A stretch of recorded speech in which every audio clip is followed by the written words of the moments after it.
ভালেতো দেখা যায়। এনেকুৱা পৰিৱেশটো কোনোদিন পোৱা নাছিলোঁ। মইতো ইমান বছৰৰ পৰা কোকৰাঝাৰ আহি আছোঁ, ইলেকশ্যনত অংশগ্ৰহণ কৰি আছোঁ পৰিচালনাত। এইবাৰ যিটো ভাৰতীয় জনতা পাৰ্টিৰ প্ৰতি ৰাইজৰ আকৰ্ষণ আশীৰ্বাদ আছে, মই ভাবোঁ যে ৰাইজে এইবাৰ পদুম ফুলত ভোট দিব,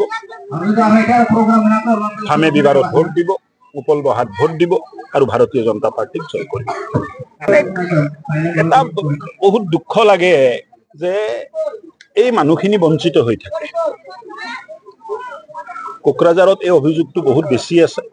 যিয়ে নহওক, ভাৰতীয় জনতা পাৰ্টিৰ চৰকাৰ প্ৰতিষ্ঠা হ'ব আৰু ভালদৰে চৰকাৰ যেতিয়া চলিব, চৰকাৰ যেতিয়া ৰাইজৰ স্বাৰ্থত কাম কৰা আৰম্ভ কৰিব, তেতিয়া মানুহখিনিয়ে সকাহ পাব। যেনেকে এতিয়া বিভিন্ন জাগাত আমি দেখিছোঁ যে ৰাইজ এইবাৰ ভাৰতীয় জনতা পাৰ্টিৰ পক্ষত আছে। সময়টো আৰু মানে সময়ত এতিয়া এই কথাবিলাক কোৱাটো উচিত নহয়। ভাৰতীয় জনতা পাৰ্টিৰ চৰকাৰ হ'ব আৰু ভাৰতীয় জনতা পাৰ্টিৰ চৰকাৰৰ তত্বাৱধানত আঁচনিবোৰ ভালকে ৰূপায়ণ